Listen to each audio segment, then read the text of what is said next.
Let's now talk about early modern English grammar. We'll talk about various grammatical categories in this era, and we'll try to know their details a bit. Let's first talk about nouns and adjectives.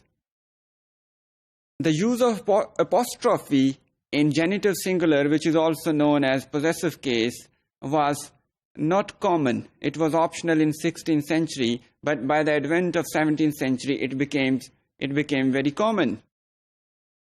However, the use of apostrophe was not made for plural genitive cases.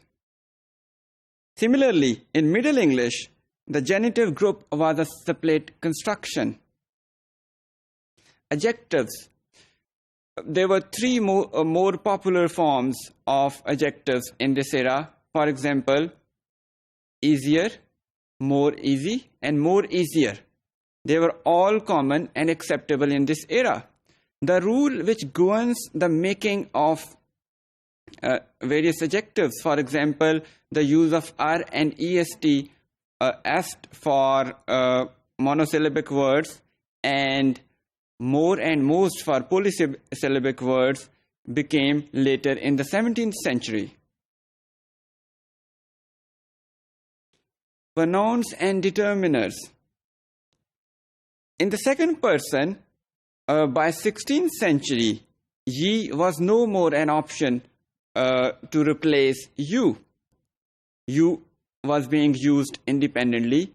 Previously, ye was a personal or subjective case, whereas you was the objective case.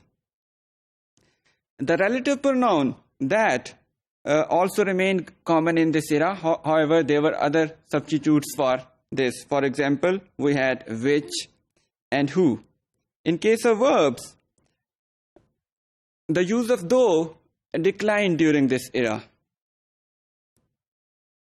And there was a class of strong verbs which used to show a tense by a change of vowel sound in them. But gradually they became weaker, and these days they are not very common.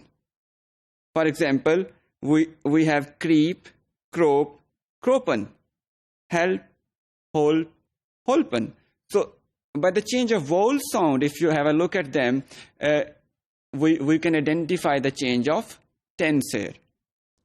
The use of modal verbs or auxiliary verbs to be was also very common. For example, to be was used with pronouns with other forms of to be like am and are, and it was very common to say I be, you be, or they be, so which is not common in the contemporary English.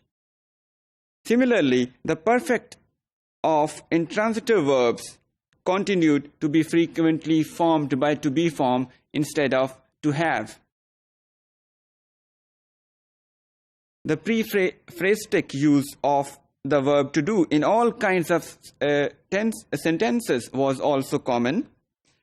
Gerunds also became popular during this period. For example, we could see the expression like reciting the plays or reading the books. They were not very popular before this period.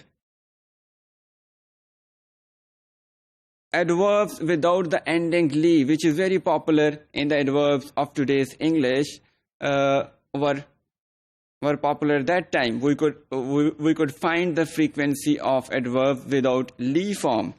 For example, there is a sentence in front of you. You can see no man spake clear, equal, or without artifice. You could see more than one adverbs here, but there is no "ly" form here. Similarly, compound subordinating conjunctions with that as their second element were common in this period, and you can see example of this on the screen. Inversion of verb and subject after an adverbial element, conjunction or object was also frequent, and we could find them in various literary works of that era.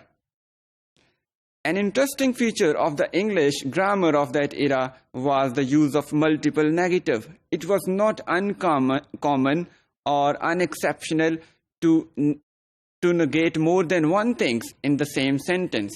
We can have an example here. I cannot set a gown. I was never no tailor. So this is an example where you could find that things, more than one things have been negated here, which is not common in today's English.